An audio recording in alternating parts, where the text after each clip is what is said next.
math vocabulary word that I had included in Mr. Mullen's vocabulary. So today is all about ratio concepts. And I'm going to try to make this as simple as possible. So for those of you who like to really overthink things, you guys might struggle. I think some of you guys will have fun with this one because if you can count, you can write a ratio. A ratio is just a relationship between two things, okay? And to be more mathematical, instead of saying the word things, I'm going to say quantities. So amounts, it's a relationship between two amounts of two different things that you would be talking about. So a ratio, and I'm going to flip over here so I can give you some examples with my wonderful little whiteboard camera here. There we go. Let's make sure that we can see a ratio. A ratio is a relationship. Ooh, a relationship. No, not that kind of relationship, but it does mean that there's some special meaning between two different things. Carolina, you are exactly right. You can write a ratio three different ways. And let me show you an example. Last week we said that grandma, and this is just just me talking to you real quick. Remember that grandma sent out cookies and I don't remember what else, cookies and chocolate bar. Yes, that's right, chocolate bar, and said, hey, go share these with your nieces. And you made snack bags. We figured out what the common factors were, and you made snack bags. And in each snack bag, you would put, I can't remember, like 3 cookies and 2 chocolate bars. Okay. Now we're going to just simply write this ratio 3 different ways. Leah, well, get me started. I'll get the giggles and I won't be able to stop. All right. So if grandma said, and you made these snack bags now for your cousins, you got 3 cookies and 2 chocolates in each snack bag. You would write this as a ratio 3 different ways. You could say 3 to 2. That's a ratio. That's one way to write a ratio.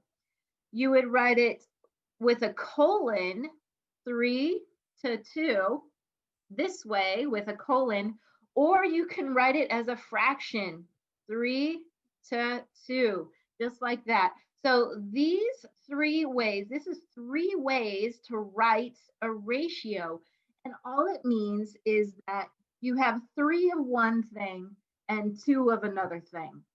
So 3 cookies to 2 chocolate bars in every snack bag. And that's kind of how it wraps back into what we were talking about last week. The good news is you don't have to worry about finding common factors. The numbers here are going to be given to you. But ratios can be given to you in many different ways. Maybe it can be given to you using graphs or diagrams or charts. I'm going to take out, here we go. I'll take out my little orange. And this is one kind of a graph that you might see, just like a little I don't know, diagram, I guess, a diagram that I'm talking about here. If I have 2 oranges and I have 3 apples, okay, and I'm just using boxes because they're so much easier to draw, to 3 apples, and I asked you, hey, what is the ratio of oranges to apples? A question you will see is, what is the ratio of oranges to apples? The ratio of oranges to apples. So yes, it's going to use words. You just have to read the words. Okay. Ooh, Carolina, I love this. I know these things because of Major League Baseball ratio with hits and strikes and recording games. That's fantastic that you have that background knowledge and that you follow these kinds of things and sports and stuff. We can be friends. All right, the main thing you have to make sure that you have here is oranges comes first and apples come second. So how many oranges do you have? Yes, everyone's saying, you just told me you have 2 oranges. Exactly. And how many apples do you have? Yes, of course, you have 3 apples. So just making sure that oranges come first, the number for oranges comes first, and the number of apples comes second because you have, that's the way it's listed in the question. Oranges is first, apples is second. So you could write it 2:3, 2 to the word 3, or as the fraction way, 2/3. Yeah, that's oranges to apples right there. And this is how you would write the ratio. You can write it any of these 3 ways. Now let's do a few more because you might see ratios using other types of diagrams as well. I'm going to use my best to draw a quick number line here. Here's another way you might see a ratio. Maybe you've heard of ratio of miles and minutes, okay? Or maybe you've seen line graphs or line diagrams or this sort of thing. I'm going to make miles. I'm just going to put miles up on the top. So I'm going to say 2 miles. I'm going to go by different number, 2 miles, 4 miles, 6 miles, 8 miles. All right. Minutes. I'm going to go with minutes here on the bottom. And let's say 45 minutes, 90 minutes. Does anybody see a pattern on any of these? Usually when you have a diagram, you can find a pattern. And when you have a ratio, you also have a pattern. Okay. So you're looking for patterns here. But if I were to ask you, what is the ratio of miles to minutes? Okay, that's my question to you. What is the ratio of miles to minutes? And all you would have to do is look, say, oh, looky, this is where they match up right here. They match up to the first time. And since miles comes first, how many miles is listed here where they match up? 2 miles. And how many minutes did it take him to go 2 miles? Well, it took exactly 45 minutes. So there's my ratio, 2 to 45. 2 to 45. Look, that word's even written there for you too. 2 to 45, or mathematically, ratiologically speaking, 2:45, or as a fraction, 2/45. And that is as simple as that. I'm not asking you to find any other numbers. I'm not asking you to actually solve rates or unit rates or anything like that. That's tomorrow's lesson. But for right now, I just want you to be aware of how to write a ratio and how to find a ratio with different types of data, okay? Another type of data that you might see is a table. Here, let's make it, I'm gonna make a table here. And it's not a beautiful table, but it works, okay? Here it is. Oh, let me make this a little bit sort of number of balloons. Hey, we all like balloons. Balloons are happy. Balloons. And here's going to be like cost in dollars. All right. So you may have some balloons. Let's say you want to buy, 3 balloons, and that will cost you $2. Then 6 balloons would cost you $4, and 9 balloons would cost you $6.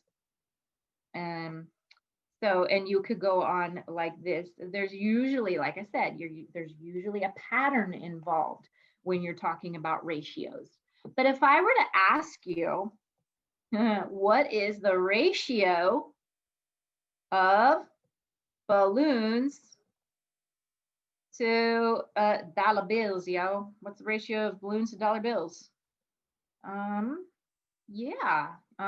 Isabella, you got it. You got it first and you got it fast. There you go. Eliana, you got it. Ronaldo, yes.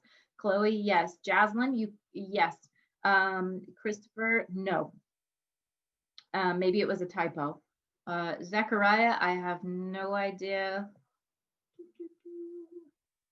where that number came from. Yes, yes, yes. Everybody else that's typing in the chat, that's going really fast.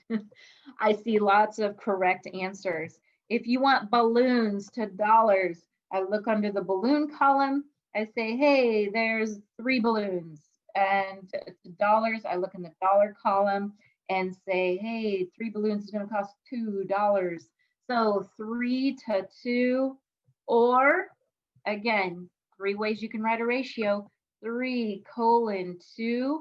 That's my favorite way because it's the quickest and shortest. And then, of course, you have the fraction way, 3/2. Even if it's an improper fraction, that's fine. Now, today, oh, what about the 15? Yes, you could. You could continue this pattern because he saw that up top you would add 3 here and you would add 2 in the bottom. So 15 balloons would cost you $10.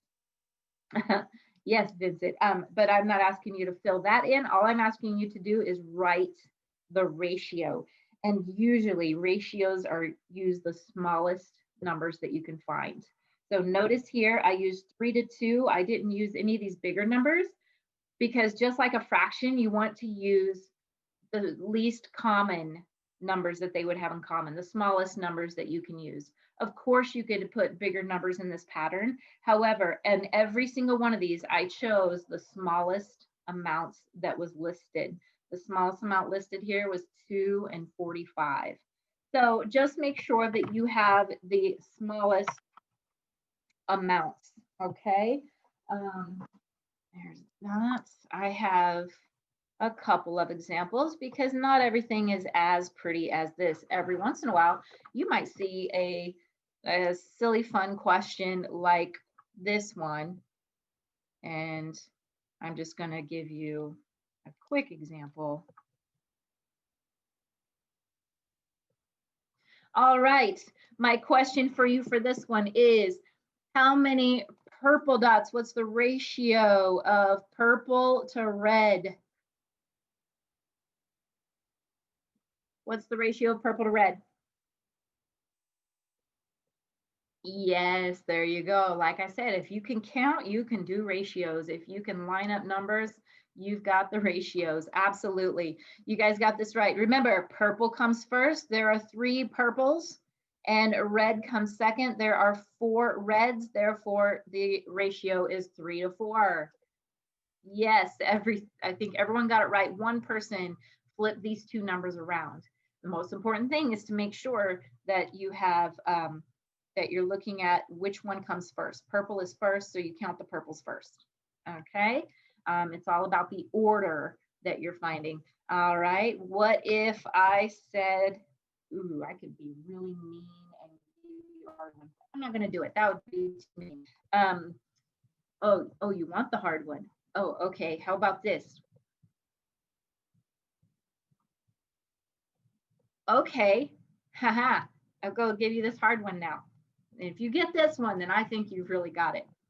What about even to odd? What's the ratio of even numbers to odd numbers? That one's mean. I know, right? Even to odd. How many numbers are even? Oh, there are 3 even numbers. Even numbers means you can count by 2s, 2, 4, 6. So there are 3 even numbers. How many are odd? Yep. There are 3 odd numbers. There you go. 3 odd numbers. Therefore, your ratio is 3 to 3. Oh, that was mean, Mrs. Bragg. I put numbers in a number question.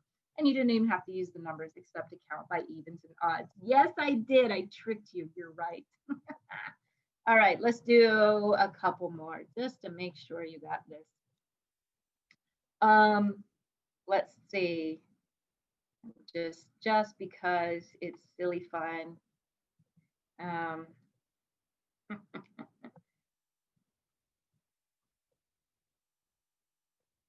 All right, how many hashtags to @ symbols? Hashtags to @ symbols. There you go. There you go. 5 to 4. Yep, of course you got it. Oh, I saw somebody put 4 to 5. Ooh, hashtags are in black. hashtags are in black, so make sure you count the hashtags first. There's 1, 2, 3, 4, 5 hashtags, and there are 1, 2, 3, 4 @ symbols. So make sure you put the 5 first. That's the most important part, putting the 5 first. All right, just making sure you have the right number first. Okay, that was my little tiny baby mini lesson for today. Do you guys have questions about this one? I do have a little tiny baby Khan Academy practice for you on this. Let me assign it so that you have it.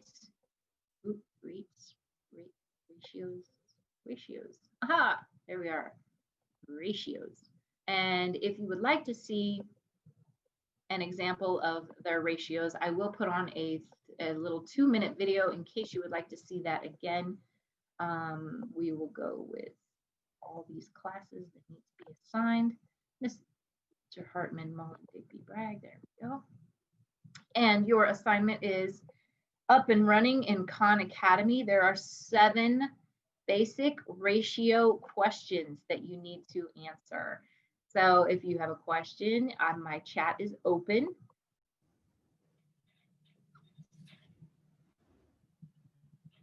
Alrighty. Okay, guys, you're going to need your whiteboards and your pens to have them very, very close to you. This morning, we're going to read a story called What's That Noise? And it is a mystery. It's an investigative narrative.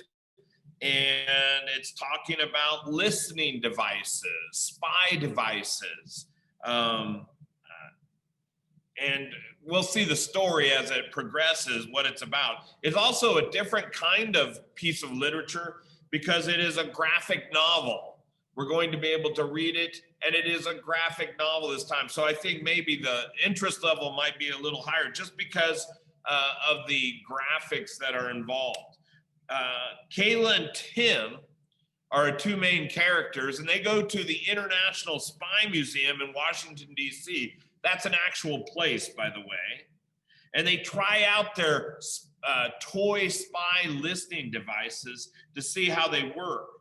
But in doing so, they become involved in a real-life spy adventure. So let's see if they can catch the spy.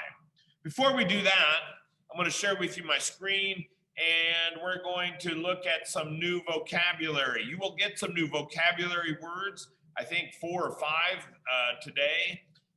That come directly from this story. I'll go over them later, but the 2 that I want you to focus on are these 2. I'm going to share with you my screen. And they are unintentionally. We're going to do some word work with this at the end of the lesson. And the other word is covert. Covert. Covert means secret. Unintentionally means to do something without meaning to. And I'll show you how that works when we come to the word work. Unintentionally and covert, okay? We're also going to look at, again, and focus on the strategy of questions. And we're going to, of course, always start with our green questions where we can go to the text and find the answer. Those kind of questions are typically who, what, where, when, how, right? And they're always on the surface of the text. And you don't have to think deeply about them because they're explicit, okay? We're also going to look at red questions today, and these are more inferential. They're implicit. And these you have to, it's red. You have to stop and think about what the answer is. Why did the character do this? Why was this certain detail? Why did it happen? How could, what would happen if? What if? Those are all implied behind. And last week we looked at motivation. Motivations are typically red questions. Tomorrow, we're going to add a new card of questions called the yellow questions, and they're a combination of both of these. But today, we're only going to focus on red and green questions.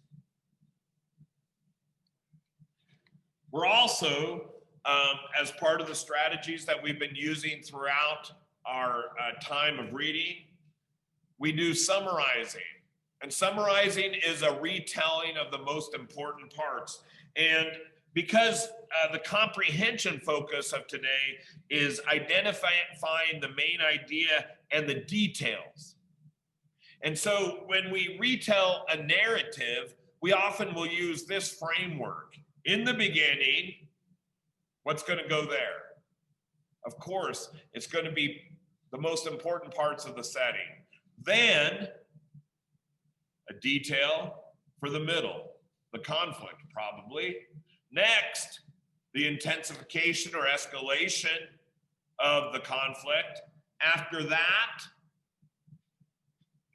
that could be the resolution. And finally, the happy ever after, how we end the story, okay? And we're going to look at that. To do that retelling, to do that summarizing of our narrative, of our story, we're going to use this strategy. And this is something that you will hear a lot from now till the end of school. It's called VIP. VIP means very important part. And if we're talking about fiction, what we're going to focus on is the action that took place. What did the character do? And the feeling, how did the character feel as he did it? In other words, what was the motivation? Okay, the action, that's explicit. The feeling, that's implicit. Okay, so at this point, let's start reading.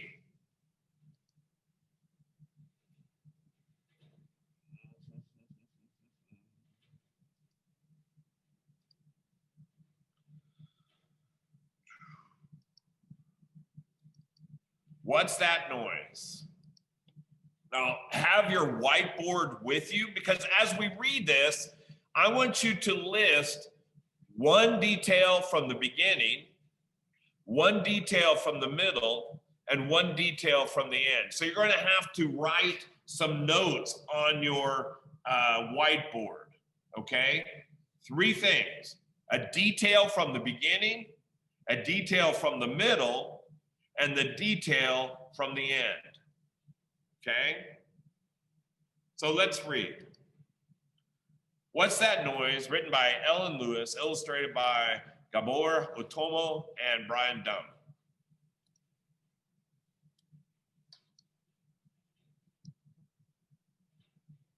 Kayla and Tim were back at the International Spy Museum in Washington, D.C., their favorite destination since their class field trip some months ago.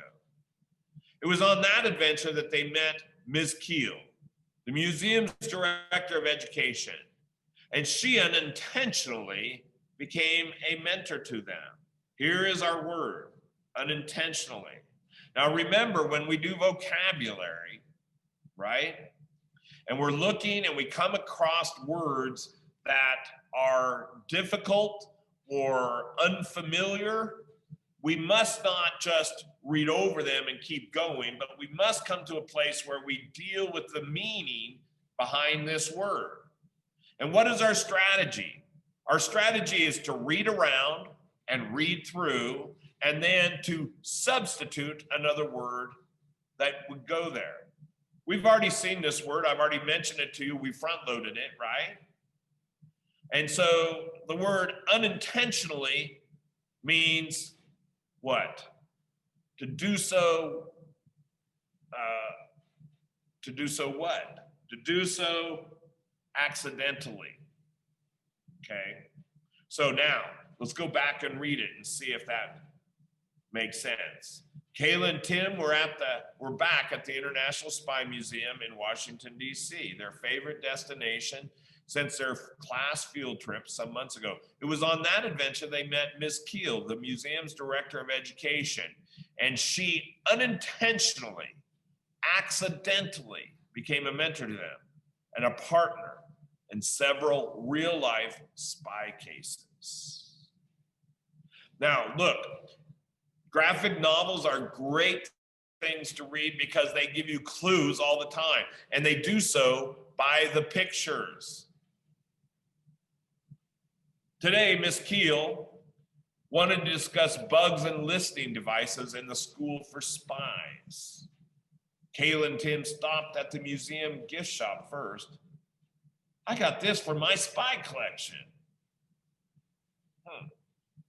Here it is right here. Here's a closer view. What do you think that is? I honestly do not know. Let's see. It's a toy. I don't think you can really bug anybody with this. Used for covert operations. Listen through doors. Hear the slightest whisper in any room. And I can clip it on my backpack or put it in my pocket. This is going to be great. Now, here's something we need to pay attention to.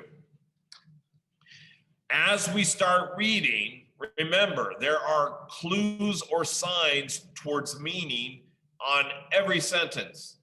And here we have these little marks right here at the beginning of the sentence, and we have them again at the end. What do those marks mean? What are they called? You're right, they're called quotation marks. And we use them anytime we're quoting something. You should use them when you cite a resource, or when you cite a quote, a word for word evidence that you take out for an answer that maybe you're summarizing or you're answering a question for us. You use quotes to show that you are citing them word for word. Used for covert operations. Oh, here's another word right here. Covert. What does that mean? Covert, secret. Used for secret operations. Listen through doors. Hear the slightest whisper in any room. And I can clip it on my backpack or put it in my pocket. This is going to be great. I bought one for you too. Then we come up here. Here's action. They meet Ms. Keel. They show her the device. She seems pleased. That's a nifty little device. It works quite well for a toy. Now, let's look at some real bugs. They followed her over to the bugs and listening device area and stopped in front of an office desk in a library display. Listening devices are designed to do just that, listen.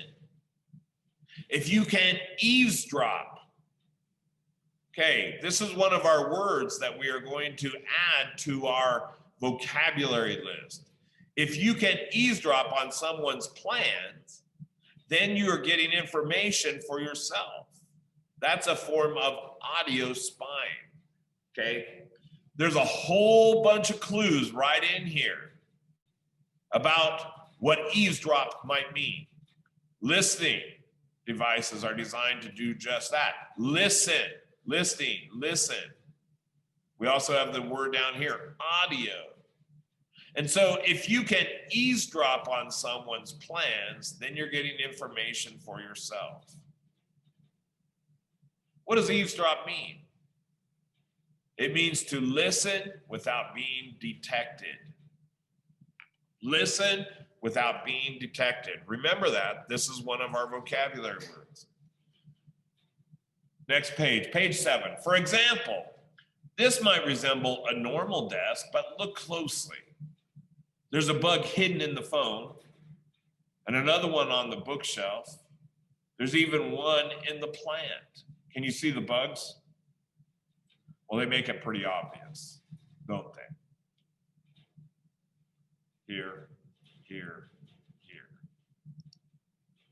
They walked along as she pointed out more places where listening devices could be planted. Bugs can be planted in pens, watches, buttons, drain pipes, or even shoes. Now look at them, examine the different things, looking for bugs, listening devices. You usually visit another museum after coming here. Where are you off today? Now look what she's doing. They're talking to each other, aren't they? The Museum of Natural History, we have a school project on fossils, so we're doing our research there.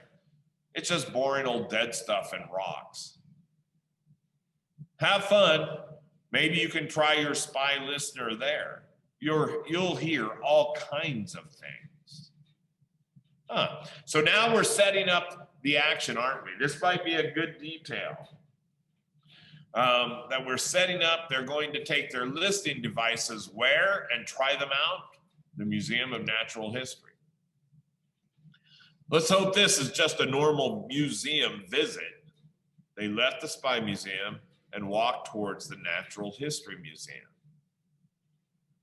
The Natural History Museum was a massive building that housed collections of animals, fossils, and other exhibitions about the natural world. The museum had a huge center hall and an enormous preserved elephant standing in the middle of the marble floor. Kayla and Tim entered the main hall and stood near the elephant. A sign above them read, "Dinosaurs and Fossils." The hall was crowded with visitors. Ms. Kuehl said to use our spy listeners here. So we see them begin to do it. Now see, this is the thing about graphic novels, is that it doesn't tell you everything, but it shows you the action. So here's action. It's explicit. What are they hearing? Well, they're hearing many voices, aren't they? Because it's crowded. Whoa, I can hear a zillion people talking. The little device picked up sounds and amplified them in earphones. They could hear parts of conversations all around them. Okay, here's a word, again, that will be added to our vocabulary. The word is amplify. Remember our strategy. I know you're getting tired of me repeating it, but it is to read through it and all around it, and then come back and substitute a word that you think might work for that. So, a little device picked up sounds and blanked them in the earphones. They could hear parts of conversations all around them. See, by using the device, they could hear things, but that they couldn't hear otherwise. So what does amplified mean? What does amplified mean? Get an answer in your head. Think about it. Take some think time. Amplified means to make louder, to raise in volume. Hi, Kayla. It sounds like you're standing right next to me. Why? Because it's amplified, you see? It's amplified. The sound is amplified. That's how listening devices work. They made their way up the winding stairs to the dinosaur and fossil hall.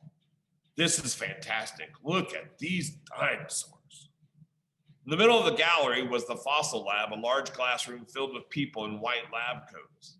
The people worked at tables with all kinds of equipment, such as saws, microscopes, tiny hammers.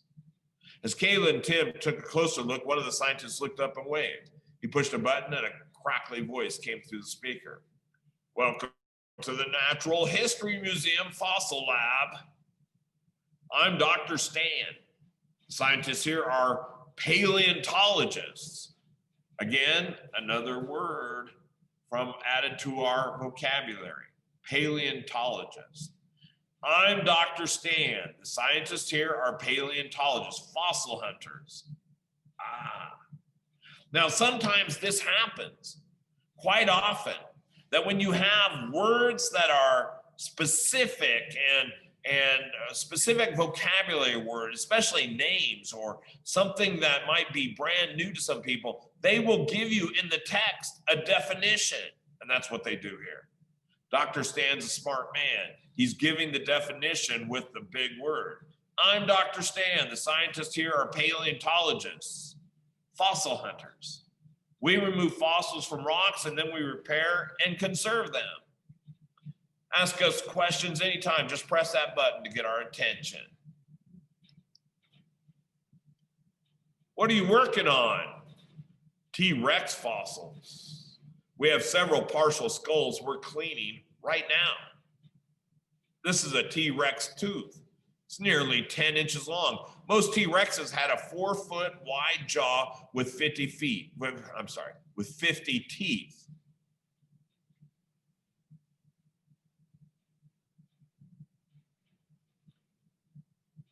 I bet we could hear them with our spy listeners. I know what to do. Number 8, next Sunday. It's over there. Don't mess this up. It's leaving on Sunday night. Get it done right or else. Don't worry, no one knows anything. After all, who would look in what are they hearing right here? That's right. Something fishy is going on. Something suspicious. Something not right. And these two, because they're hearing devices, are hearing it. Tim, did you hear that? Sound like someone's involved in a dead drop. Now, here I am reading, and I'm reading a book that I can read the words, but here is a phrase or a concept that I'm not exactly sure what it means. So, dead drop. I'll bet you it's a spy thing because that's what we're talking about, but I'm not sure what that is. So what do I have to do? I have to read through it and around it and maybe come up with an idea in my head and then substitute it in place of the phrase, dead drop. Do the same thing with a short phrase as you would with vocabulary words.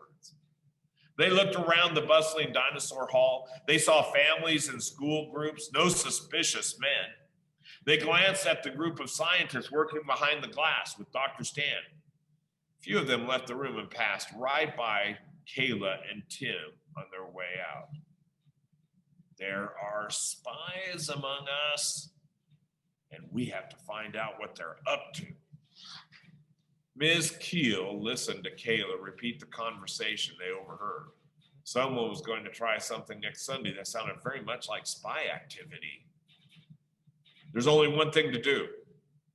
I'll meet you in the dinosaur and fossil hall next Sunday at noon, and we'll see if we can solve this. If it's a dead drop, we'll find them, or the information they're trying to pass. So here we have it, the phrase again, dead drop. And we have a clue right here, the information they're trying to pass. So dead drop has to do with passing information, maybe information that it is illegal to share. Ms. Keel had taught them about dead drops, a method spies use to move information. Here, see, we've already supplied something, but now they're going to help us understand it more. One spy would leave an item in a place to be picked up later by another spy. That's what a dead drop is. The school week dragged for Kayla and Tim. Why, have you ever had, now let's make a connection. Remember in our reading, all the time we're making connections.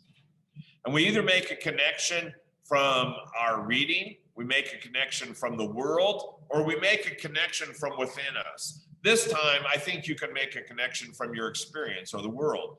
Have you ever had something that was really big about to happen, or maybe in the weekend, and here you are on Wednesday or Tuesday, and you have to wait days and days till it happens? What does it make you feel? That's right. You're anticipating what will happen, but you are bored with the common everyday happenings of school. I know, I've gone through that too. Sunday finally arrived. Let's all watch out for suspicious activity. Keep your earphones in as we walk around, but don't forget to enjoy this fascinating exhibition. Remember, you still have a school project to complete. Come see the fossil lab. Hello again. Dr. Stan went back to his table, where he continued to work on T-Rex parts. Another scientist was cleaning the teeth and pieces of the jaw. After a while, Ms. Keel and Kayla and Tim moved on to look at other exhibits. Kayla saw Dr. Stan and several others leave the lab. He waved at them. The devices suddenly picked up a woman's voice, the one they had heard last week. Are you done? I am. Give me a few minutes. Move it. The flight is in 2 hours. Kayla repeated the conversation to Miss Keel. Miss Keel began to search the area, surveying the families and people in the room. Kayla and Tim moved slowly, following the sounds in their earpieces. Near the fossil lab, the voices grew louder. Tim, Kayla, and Miss Keel headed in that direction.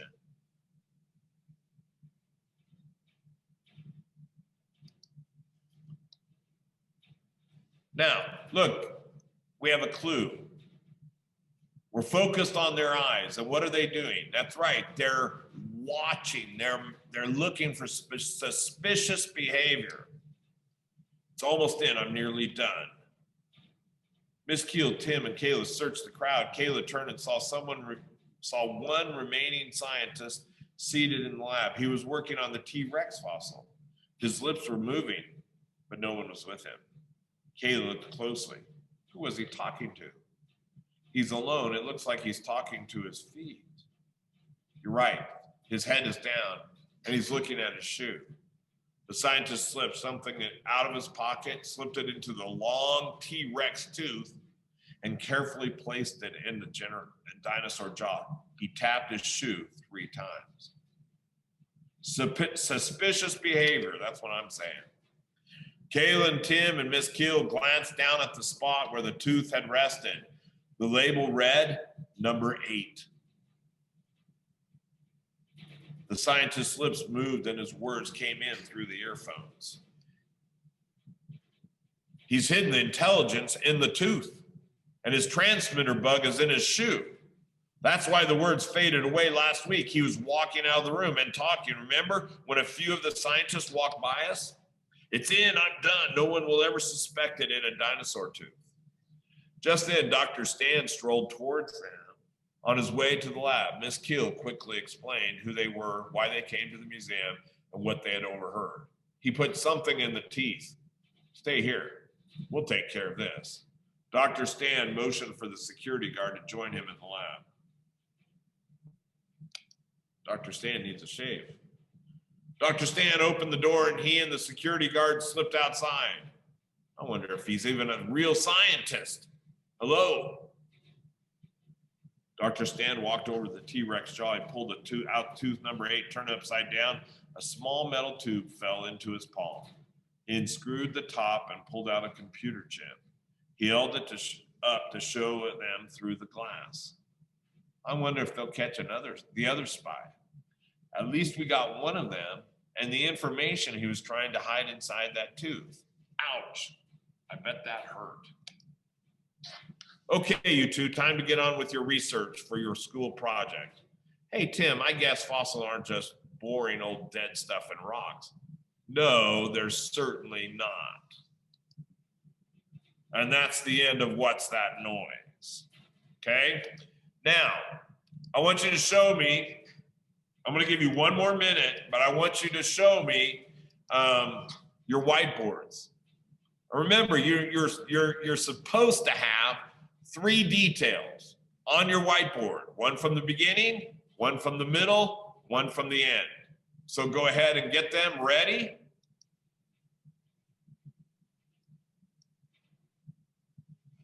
When you've got them, put them up so I can see them.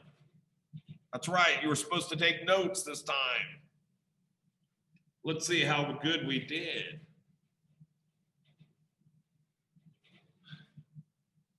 I'm full of anticipation.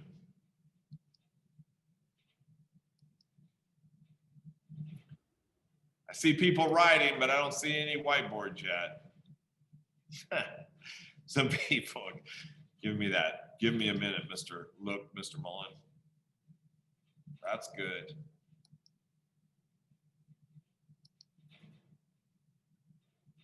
Come on, Samuel, you can do this.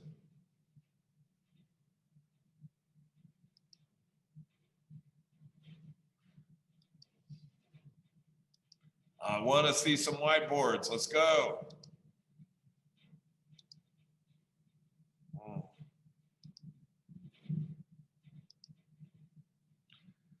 Okay, Heather, put it up close so I can see it, okay? Get it close to the camera. Otherwise, I can't read it.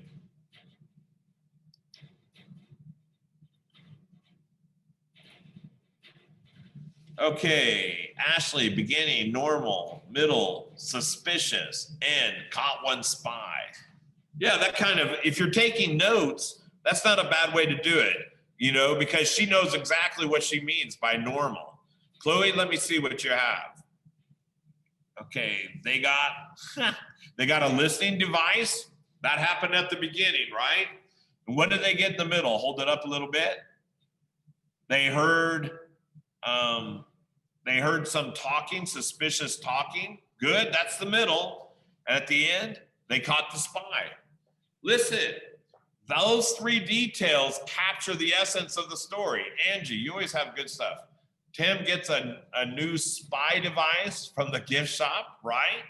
Tim and Kayla find and ask, find out there's some, fishy business, right? And Tim, Kayla, and Mrs. Keel catch the spy. Absolutely. Now, see, the whole thing is this. By doing beginning, middle, end, you capture the whole story. Heather, normal, yep, I like it.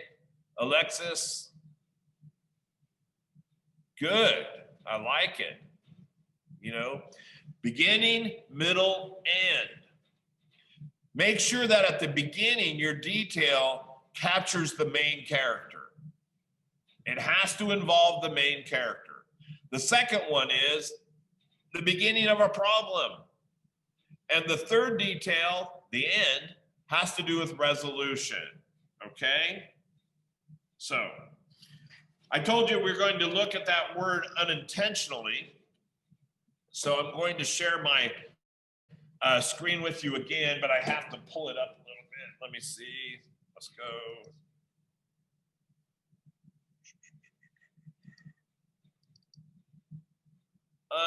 Unintentional. That's right. Unintentional. Now listen, when you get words, vocabulary words, words in your reading that are especially long, what you want to do is chunk them up, break them up, okay? And there are two areas especially that you want to look at, and that is the beginning and the end. This word has a prefix that comes with a lot of meaning. Un, okay? It means not. Those two little words, whenever you see it at the beginning of a word, almost always, not always, but whenever you see it at the beginning of a word and it's a word you don't understand, ask yourself if it could mean not, okay? Not what? Not intentional. Intentional means to do something with purpose. So unintentional means not to do something with purpose. To do it, but not purposefully, okay? In other words, accidentally. So what I want you to do, I want you to think of one other word and put this on your whiteboard, but one other word that starts with, that has the prefix un. And I want you to write it on your whiteboards. Go do it right now. Un. Okay, hold it up to me when you get that word. Aubrey, undo, right. Undo means not do. Unbearable, good. It means you can't stand to bear it. Unkind, not kind. See? Good, I like what I'm seeing. You guys are doing good. I need to see more though. Unable. Able means you can do it. Unable means you cannot do it. Ungood, you know what? I don't know if that's really a word. There's some words we can make and it has, it's very obvious what the meaning is. So Ashley, that meaning means not good. Absolutely, right? But I think there's, I'm not sure that that is a word officially. I'd have to look it up. Mr. Mullen doesn't know all the answers. Mason, I like your answer. Undone. Right. Okay. Good. Yep. I like it. Okay, guys, I'm going to stop sharing. Now, we have some new vocabulary words. Mrs. Digby, could you share them with us? Because I do not have them all, the new ones, in front of me. Sure. The new ones are unintentional, covert, eavesdrop, amplified, and paleontologist. Okay. So you should have 19 words total for number 6. Okay. So what we're going to do right now is you're going to have some time to work on your vocabulary words, add your slides to the vocabulary slide list. And then Mrs. Digby, where are we at? In class? No, yeah, I mean, what should we do after that? Okay, so for the next, let's see, Mr. Hartman. Mr. Hartman's instructions were for you to work on your holiday narrative. So for the next hour, we are all in class together, and you are working on any of the things that you need to be doing. Vocabulary, I'm working on the to-do list right now. You have a Khan Academy assignment for ratios. If you did not finish the going the distant assignments from last week, go ahead and do that. You have new vocabulary words for number 6, so you should have 19 words total. iReady, so you don't have reading minutes this week because you are doing the assessment, but you still have math minutes. So make sure you get your 20 minutes of math, MobyMax Math Facts, and then your essay is due at the end of the day tomorrow. And for those of you that keep asking me what the essay is about and how do you write it, Mr. Hartman has been reviewing it every day for the last 2 weeks. So we have these little things called video lessons. So you get to go back in and watch his videos, because if you weren't following along in class, if you weren't following along in class, then you're not going to know what the essay was about. And no, I'm not going to sit with you one-on-one and tell you, because it's literally been 2 weeks every single day. So you can message us on Clever if you need anything. We are with you right now. If you have any questions, you know what you should be doing. Recording pause. Okay, let's watch the Whoville video really quick.